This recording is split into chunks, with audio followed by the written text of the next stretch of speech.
Carlos Salinas de Gortari nunca matou ninguém com as próprias mãos, mas a primeira morte causada pelo seu sobrenome aconteceu quando ele tinha 3 anos de idade, e ele estava no mesmo quarto. Uma menina de 12 anos, um rifle calibre .22, uma porta trancada por dentro no Palácio Nacional, e duas crianças segurando a arma. Quando os funcionários arrombaram a porta, Manuela já estava morta, e Carlos estava olhando para o corpo. Esse foi o seu primeiro encobrimento. Ele tinha 3 anos. 15 minutos depois, o pai decidiu que nunca mais se falaria sobre aquilo. 50 mil pesos para Minta família. O processo classificado, o caso encerrado. E uma mensagem marcada a fogo na mente de duas crianças.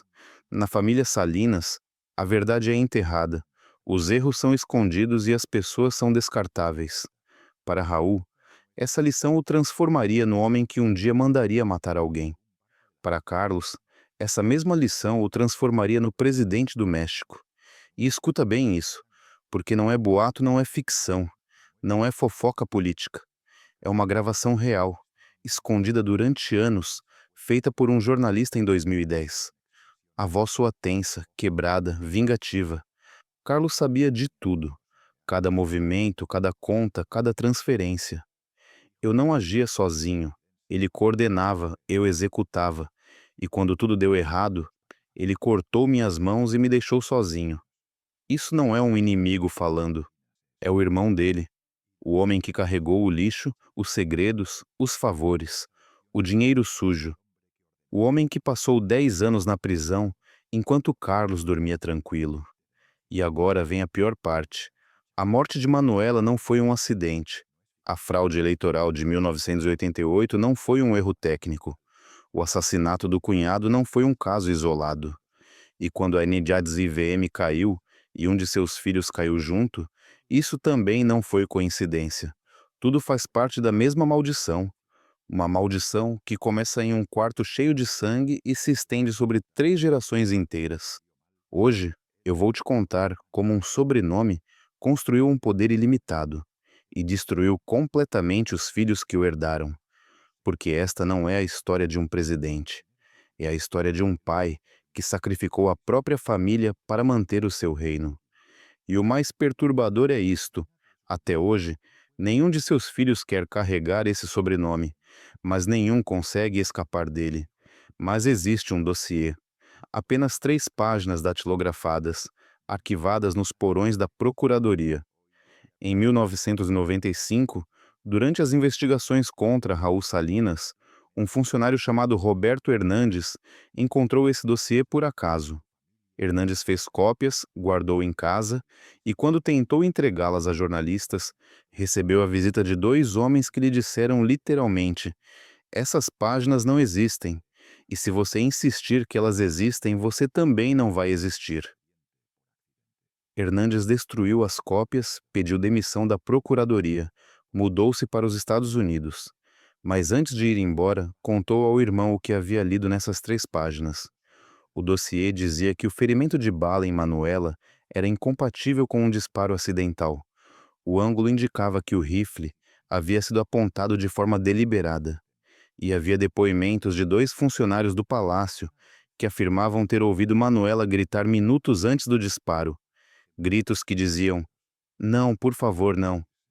Guarda esse detalhe na sua mente, porque aquilo que uma criança de 5 anos presenciou naquele quarto definiria tudo o que Raul Salinas faria 43 anos depois.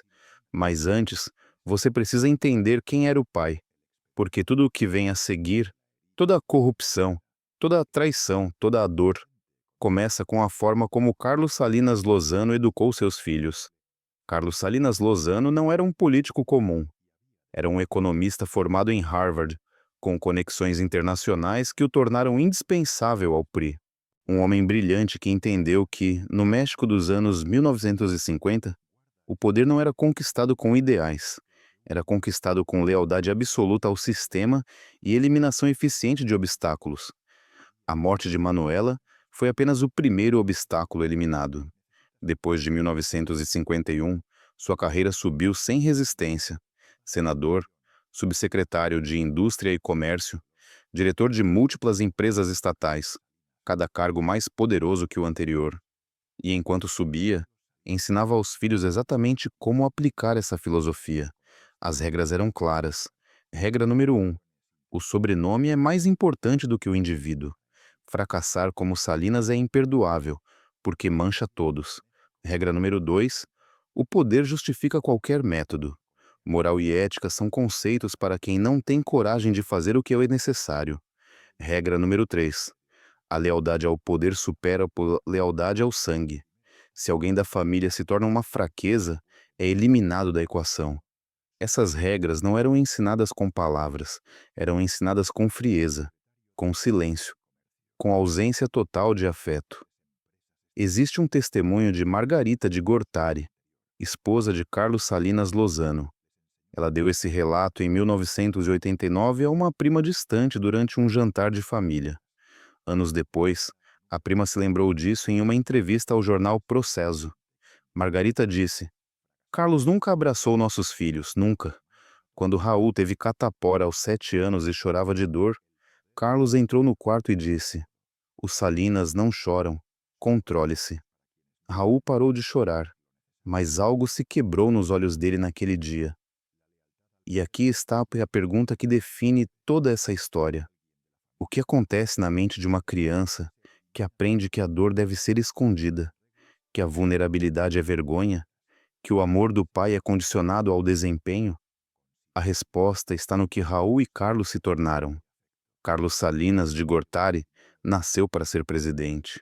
Desde criança, diziam a ele que essa era sua profecia, e ele a cumpriria, custasse o que custasse. Mas para chegar à presidência, ele precisaria que seu irmão Raul fizesse o trabalho sujo que nenhum presidente pode fazer em público. E Raul estava disposto, porque Raul nunca esqueceu a lição de 1951. Os problemas são eliminados, as pessoas são descartáveis. E se você tem o poder certo, nunca há consequências. Carlos Salinas de Gortari nasceu em 3 de abril de 1948. Desde que se lembra, diziam que um dia ele seria presidente do México. Não era uma possibilidade, era uma profecia que precisava se cumprir. Carlos cresceu como uma criança estranha, sério além da idade, observador, calculista. Em fotos de família, ele sempre aparece um pouco afastado dos outros, com expressão neutra, olhos sem emoção visível. Não tinha amigos de verdade. Tinha contatos funcionais, o filho do embaixador americano para praticar inglês, o filho do secretário da Fazenda para entender finanças, o filho de um líder sindical para compreender o poder operário. Aos 12 anos, já lia livros avançados de economia. Aos 15, participava de reuniões políticas com o pai e memorizava cada nome, cada compromisso, cada dívida de favor. O pai o observava com aprovação fria. Raul, o irmão mais velho, o observava com algo mais complexo. Admiração misturada com ressentimento, porque Raul era diferente. Raul era impulsivo, onde Carlos era calculista. Raul mostrava emoções, onde Carlos mostrava controle. Raul precisava de aprovação, onde Carlos simplesmente executava expectativas. E Raul nunca esqueceu o que viu naquele quarto em 1951. O corpo de Manuela, o sangue, o rifle e, acima de tudo, a expressão do pai quando entrou. Não horror, não tristeza, mas uma avaliação fria de como lidar com o problema. Raul aprendeu naquele dia a lição mais importante da sua vida. Os problemas são eliminados, as pessoas são descartáveis. E se você tem o poder certo, nunca há consequências. Carlos estudou economia na Universidade Nacional, formou-se com honras. Depois foi para Harvard fazer o doutorado. Em 1971, voltou ao México e começou sua ascensão imparável. Analista, subdiretor, diretor, subsecretário. Cada promoção era calculada. Carlos nunca pedia favores diretamente. Ele simplesmente se posicionava onde as oportunidades apareceriam inevitavelmente. Eliminava concorrentes sem confronto direto, tornando-se indispensável enquanto os outros cometiam erros visíveis. Em 1982, aos 34 anos, Carlos Salinas foi nomeado secretário de Programação e Orçamento, o cargo mais poderoso do gabinete depois da própria presidência. Ele controlava cada peso do orçamento federal. A partir dessa posição, começou a construir sua máquina política para chegar à presidência. Mas enquanto Carlos construía poder legítimo, Raul começava a construir o próprio império nas sombras. Raul nunca alcançou as credenciais de Carlos. Não tinha doutorado, não tinha publicações, não tinha o brilho intelectual que abria portas no mundo político formal. Mas Raul tinha algo de que Carlos precisava desesperadamente: a disposição de sujar as mãos em transações que Carlos precisava que acontecessem, mas não podia executar pessoalmente. E é aqui que a história fica realmente sombria, porque existe um documento que o governo mexicano manteve classificado por 8 anos, um documento que menciona Raul Salinas e um dos narcotraficantes mais perigosos do México na mesma página. Em setembro de 1994, Ruiz Massieu começou a fazer perguntas perigosas, perguntas sobre contratos governamentais irregulares. Ele investigava conexões entre funcionários do PRI e organizações criminosas, e suas investigações estavam chegando perigosamente perto de Raul. Em 28 de setembro de 1994, José Francisco Ruiz Massieu saiu de um café da manhã político no Hotel Camino Real, na Cidade do México. Eram 9h17 da manhã. Ele caminhava em direção ao seu carro quando um homem se aproximou correndo. Sacou um revólver calibre .38 e disparou 4 vezes a queima-roupa. Ruiz Massieu caiu no chão. Os seguranças conseguiram capturar o atirador antes que ele fugisse. O nome dele era Daniel Aguilar Trevinho. Ruiz Massieu foi levado às pressas para o hospital. Ele morreu durante a cirurgia. Durante o interrogatório, Daniel Aguilar confessou rapidamente. Disse que havia recebido dinheiro e ordens específicas para assassinar Ruiz Massieu. As ordens vinham de Manuel Munhoz Rocha, deputado federal do PRI e aliado político próximo de Raul Salinas. A Polícia Federal foi imediatamente tentar prender Munhoz Rocha. Ele havia desaparecido. Sua casa estava vazia, seu escritório completamente limpo. Suas contas bancárias haviam sido esvaziadas no dia anterior ao assassinato. Munhoz Rocha nunca foi encontrado com vida. Por que Raul iria querer matar o cunhado do próprio irmão, o secretário-geral do PRI? A resposta está no que Ruiz Massieu estava investigando. Ele possuía documentos que mostravam transferências de dinheiro entre empresas fantasmas controladas por Raul e funcionários do PRI, que facilitavam contratos governamentais fraudulentos. Ruiz Massieu estava montando um caso. E se esse caso viesse a público, não destruiria apenas Raul. Destruiria Carlos. Destruiria o PRI. Então Ruiz Massieu precisava morrer. E foi Raul quem deu a ordem. Porque na família Salinas, proteger o poder sempre, sempre, esteve acima de qualquer outra lealdade, inclusive a familiar. Carlos Salinas deixou a presidência em 1º de dezembro de 1994. Seu sucessor foi Ernesto Zedillo, também do PRI. Mas apenas 22 dias depois da posse de Zedillo, o México entrou na pior crise econômica da sua história moderna. O peso entrou em colapso, passou de 3 pesos e 50 centavos por dólar para 7 pesos e 50 em questão de semanas. Os bancos entraram em pânico. A bolsa de valores caiu 50%. Milhões de mexicanos perderam suas economias, suas casas, seus empregos. O legado econômico de Carlos Salinas desmoronou em menos de um mês. Em janeiro de 1995, o novo governo de Zedillo abriu investigações sobre o sexênio anterior. Não por justiça, mas por sobrevivência política. Zedillo precisava de um bode expiatório. As investigações descobriram as contas suíças de Raul.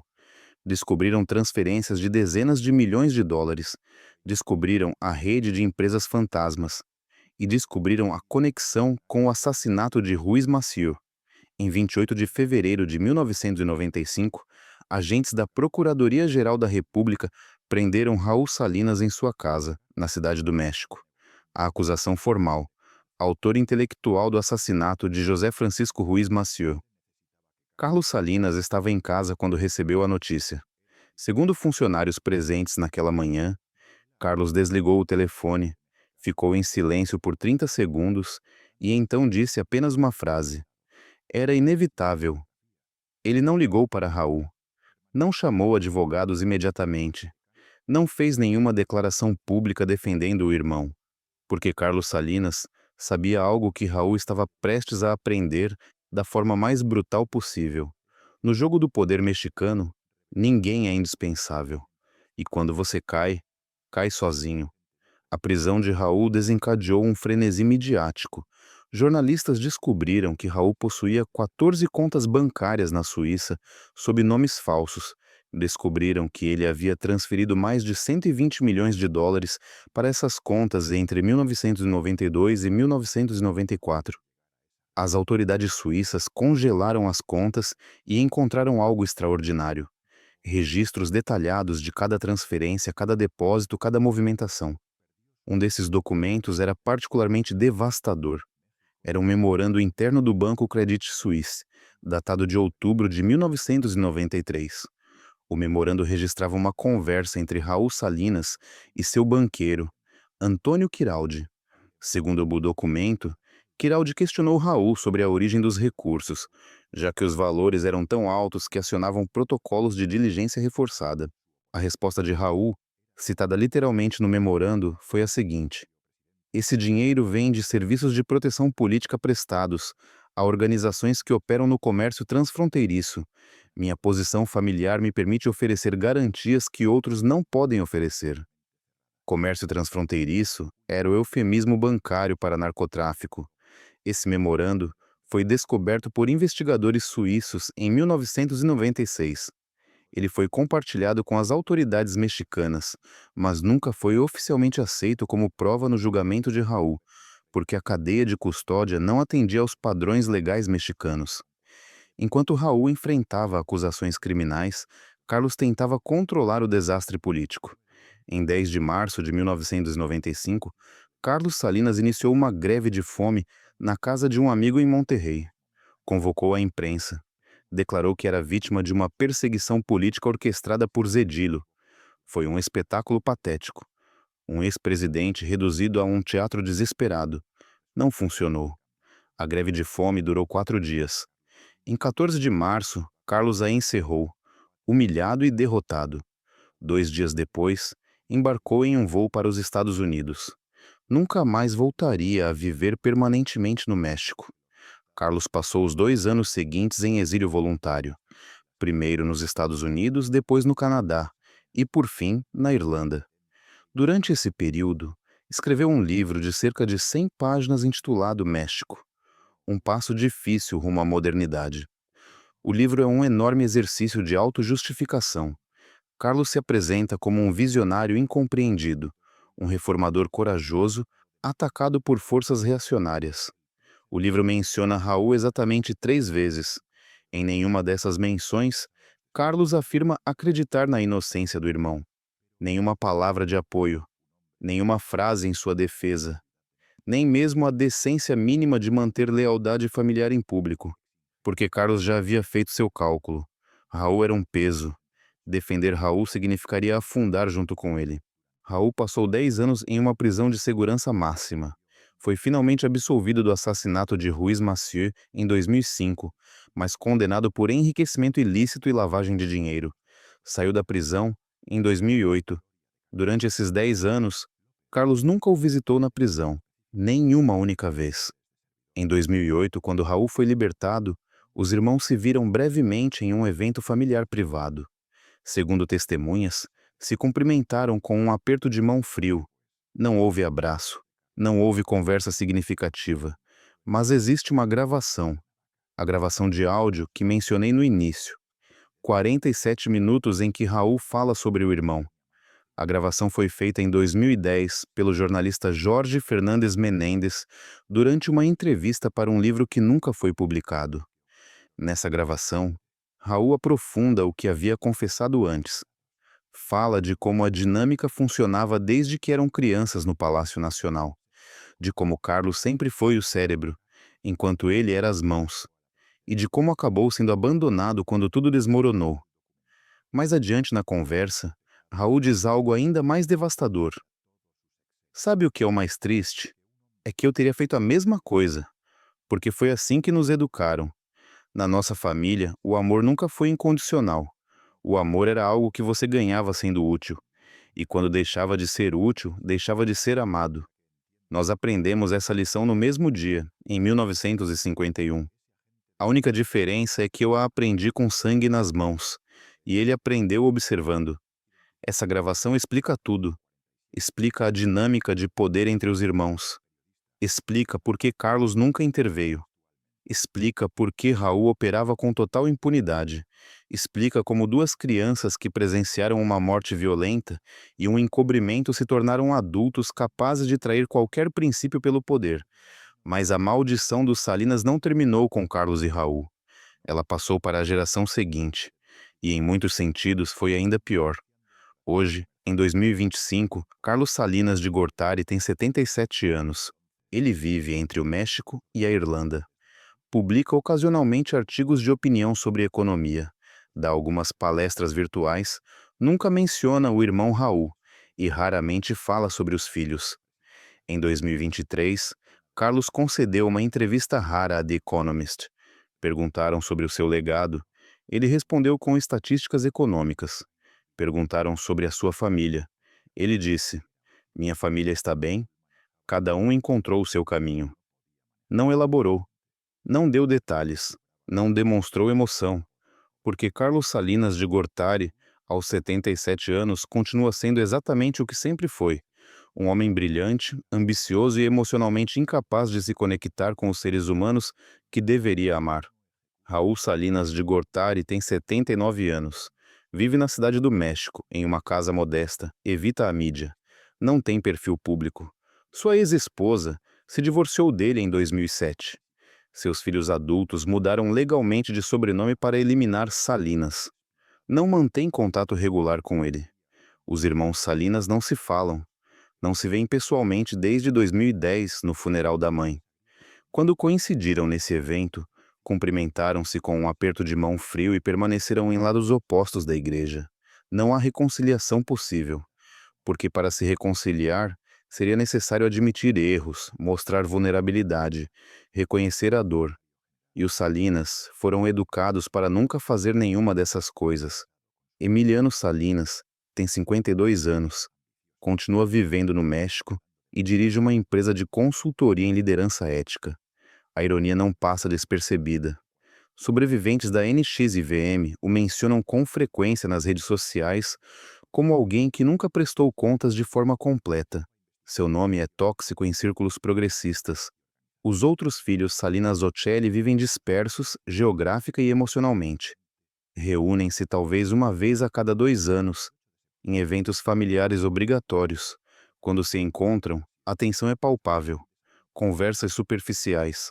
Zero profundidade emocional. Nenhum deles tem uma relação próxima com o pai. Telefonemas ocasionais por cortesia. Visitas obrigatórias no Natal. Mas nenhuma intimidade real. Em 2018, um jornalista perguntou a Carlos Salinas do que ele mais se arrependia na vida. Carlos respondeu sem hesitar: decisões econômicas que não foram completamente compreendidas em seu contexto histórico. Nenhuma palavra sobre o irmão que passou 10 anos na prisão. Nenhuma palavra sobre o filho envolvido em uma seita abusiva. Nenhuma palavra sobre a morte de Manuela em 1951. Nenhuma palavra sobre o preço que sua família pagou, ao longo de 3 gerações, por perseguir o poder sem limites morais. Porque Carlos Salinas, de Gortari, aprendeu perfeitamente a lição que seu pai lhe ensinou. Nunca admita erro. Nunca mostre fraqueza. Nunca reconheça que o custo foi alto demais. Mas a verdade é visível para qualquer um que observe. Um homem que chegou à presidência do México e perdeu todo o resto no processo. Um homem que tem 5 filhos e nenhum deles quer seguir seus passos. Um homem que construiu um império de influência e terminou profundamente sozinho. O sobrenome Salinas representa a pergunta mais importante que qualquer sociedade precisa se fazer. Vale a pena o poder se ele destrói tudo o mais? Quanto sucesso justifica perder a própria humanidade? Em que momento a ambição se transforma em uma maldição geracional que envenena filhos, netos, todos os que carregam esse sobrenome? O México nunca obteve respostas completas sobre as contas suíças, sobre os narcotraficantes, sobre quem realmente ordenou o assassinato de Ruiz Massieu. Mas a família Salinas tem suas próprias respostas. Elas são vividas todos os dias na forma de telefonemas constrangedores, reuniões familiares tensas e a impossibilidade de estarem juntos em uma mesma sala, sem que os fantasmas das decisões passadas preencham cada silêncio. 3 gerações, 74 anos, de uma criança de 5 anos presenciando uma morte violenta a um ex-presidente de 77 anos vivendo sozinho entre dois países. De um encobrimento no Palácio Nacional a uma família espalhada por 3 continentes, incapaz de se amar. Essa é a verdadeira maldição dos Salinas. Não a prisão, não a pobreza, não o escândalo público, a solidão. A solidão de pessoas que têm tudo, exceto a única coisa que realmente importa. Mas ainda há algo mais que você precisa saber sobre o final dessa história. Algo que o público mexicano nunca viu, mas que define exatamente quem são os Salinas quando ninguém está olhando. Em dezembro de 2019, durante o Natal, os 5 filhos Salinas Ocelli se reuniram na casa de Cecília, a mais velha, na Cidade do México. Era a primeira vez em 4 anos que os 5 estavam fisicamente na mesma sala. O pai, Carlos Salinas, não foi convidado. Segundo uma amiga próxima de Ana Emília, que esteve presente brevemente, o clima era glacial. Os irmãos se cumprimentaram com beijos mecânicos no rosto. As primeiras 2 horas passaram em conversa superficial. O clima, notícias internacionais, histórias seguras sobre os filhos. Ninguém mencionava o pai. Ninguém mencionava Emiliano e Aná SVM. Ninguém mencionava o sobrenome que todos compartilhavam. Mas depois do jantar, quando os funcionários se retiraram, algo se rompeu. Carlos Salinas Oxelli, o que vive em Madrid, começou a falar, não diretamente sobre o pai, mas sobre um sonho recorrente que ele tinha há 15 anos. No sonho, ele era criança em Los Pinos, correndo por corredores intermináveis à procura do pai. As portas se multiplicavam. Cada porta que ele abria revelava um cômodo vazio. Ele nunca encontrava ninguém. A primeira vez que tive esse sonho, acordei chorando, disse Carlos. Eu tinha 27 anos, um adulto feito e acabado, e estava chorando como criança porque nem nos meus sonhos meu pai me procurava. O silêncio que se seguiu foi absoluto. Então Emiliano falou. Pela primeira vez desde o escândalo da NXIVM, Emiliano falou com honestidade aos irmãos sobre por que havia entrado naquela organização. Keith Raniere me fez sentir visto, disse Emiliano. Me fez sentir que eu importava, não por causa do meu sobrenome, não pelo que eu podia alcançar, mas por quem eu era. E eu sei o quão patético isso soa. Sei que me tornei cúmplice de algo horrível, porque estava desesperado por uma validação que deveria ter recebido do meu pai, e nunca recebi. Emiliano continuou. Todos os dias eu vivo com culpa. Todas as noites penso naquelas mulheres que confiaram em mim, que acreditaram, quando eu disse que a NIG SVM mudaria suas vidas. E mudou. Destruiu as vidas delas. E uma parte de mim também foi destruída, porque eu percebi algo. Eu tinha me tornado ele, nosso pai. Alguém capaz de usar pessoas como ferramentas. Alguém capaz de olhar para o sofrimento e racionalizá-lo como necessário, para um bem maior. Ana Emília começou a chorar, não em silêncio, mas com soluços profundos que ficaram contidos por décadas. Eu escolhi trabalhar com mulheres abusadas porque eu sou uma delas, disse Ana Emília. Nós não fomos agredidos fisicamente, mas fomos abusados. O abuso emocional é invisível, mas destrói do mesmo jeito. E o pior é que o México nos vê como privilegiados, como filhos do poder, sem direito de reclamar. Mas ninguém vê como foi crescer em uma casa onde o amor era condicional, onde cada erro era imperdoável, onde demonstrar dor era vergonha. Patrício, o mais novo, aquele que sempre ficava em silêncio, finalmente falou. Eu moro em Nova York porque é o único lugar onde posso dizer meu nome sem ver aquele olhar nos olhos das pessoas. O olhar que diz, ah, você é filho daqueles Salinas. O que roubou? O que traiu? E a parte mais horrível é que uma parte de mim acredita que merece esse olhar, porque carrego esse sobrenome, porque me beneficiei desse poder, porque nunca tive coragem de renunciar publicamente ao meu pai. A conversa durou 4 horas. 4 horas em que 5 irmãos finalmente disseram as verdades que haviam silenciado por toda a vida adulta. E ao final dessa conversa, os 5 chegaram a um acordo silencioso. Nunca mais fingiriam ser uma família funcional. Nunca mais fingiriam que a infância deles havia sido normal. E nunca mais protegeriam o legado do pai por lealdade familiar obrigatória. Mas o mais revelador daquela noite foi o que eles não fizeram. Nenhum ligou para o pai para confrontá-lo. Nenhum escreveu uma carta expressando aquelas verdades. Nenhum buscou uma reconciliação real, porque no fundo, todos sabiam de algo. Carlos Salinas de Gortari é incapaz de dar o que nunca recebeu. Ele não pode oferecer validação emocional porque nunca a teve.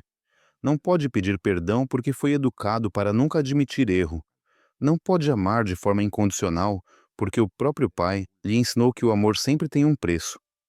Em 2021, durante uma entrevista a uma revista argentina, perguntaram a Carlos Salinas sobre sua relação com os filhos. Meus filhos são adultos independentes com carreiras bem-sucedidas, respondeu Carlos. Eu lhes dei as ferramentas para vencer no mundo. É isso que um pai deve fazer. O entrevistador insistiu. Mas o senhor tem uma relação próxima com eles? Os vê com frequência? Carlos respondeu com um sorriso frio, que não chegava aos olhos. A proximidade se mede pela qualidade, não pela frequência. Essa resposta diz tudo. Carlos Salinas, aos 77 anos, continua incapaz de admitir que fracassou na única coisa que realmente importa: ser pai. Existe um vídeo gravado em março de 2023 durante um evento econômico em Dublin. Carlos Salinas dava uma palestra sobre política monetária. No final, durante a sessão de perguntas, alguém da plateia perguntou: se o senhor pudesse voltar ao passado e mudar uma decisão, qual seria? Carlos respondeu sem hesitar: eu teria implementado reformas estruturais mais agressivas no setor energético no meu primeiro ano de governo, em vez de esperar até o terceiro. Política monetária, reformas estruturais, estratégia econômica.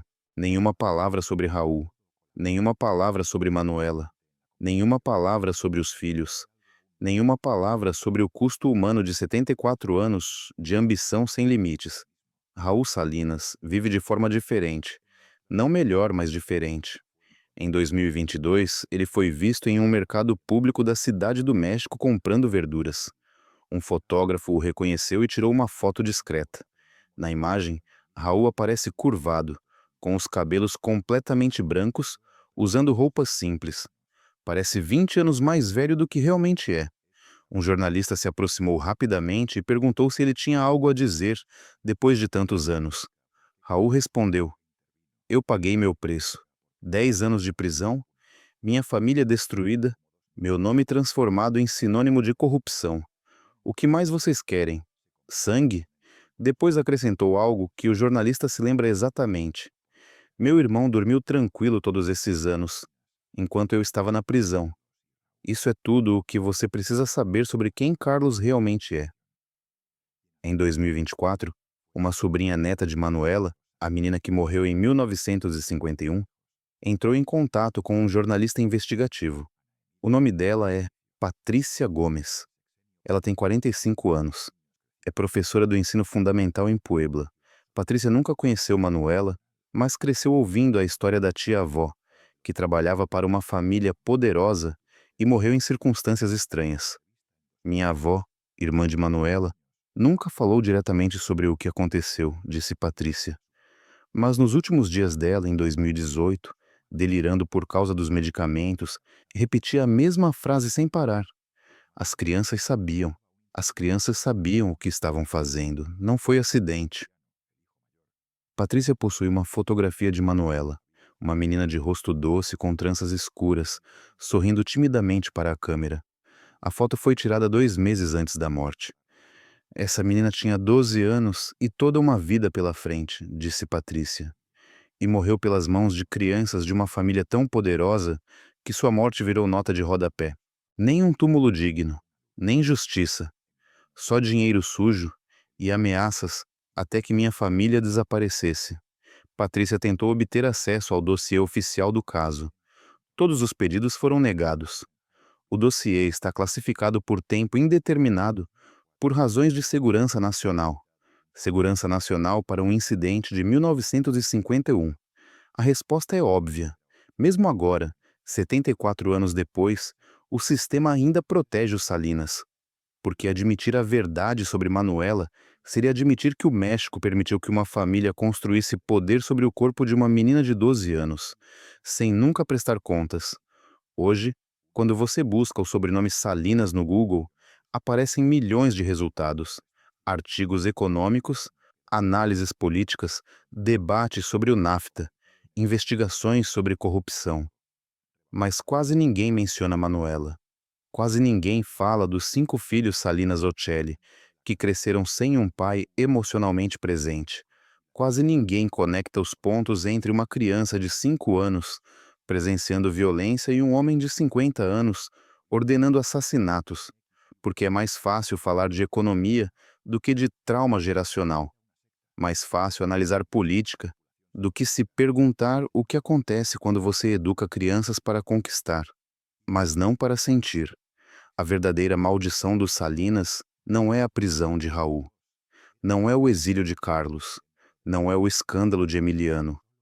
A verdadeira maldição é o silêncio. O silêncio em reuniões familiares onde ninguém menciona o que todos sabem. O silêncio de filhos que nunca dirão publicamente o que seus pais lhes fizeram. O silêncio de um país que escolheu esquecer em vez de confrontar. E esse silêncio é transmitido. Os netos dos Salinas, a quarta geração, já estão crescendo com esse peso. Alguns mudaram legalmente seus sobrenomes. Outros simplesmente evitam mencionar sua conexão familiar. Nenhum quer repetir o padrão. Mas o padrão já está dentro deles, porque o trauma não precisa de palavras para ser transmitido. Ele se transmite nos silêncios constrangedores, no afeto retido, na incapacidade de confiar plenamente em alguém, porque você viu sua própria família se trair. Esta é a verdadeira história dos Salinas.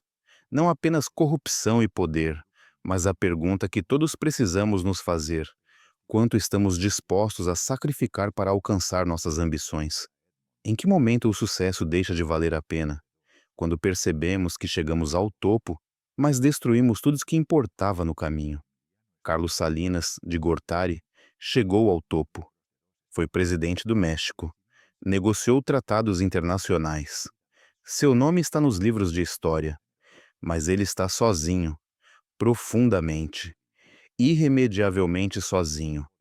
E essa, no fim das contas, é a maldição mais cruel de todas.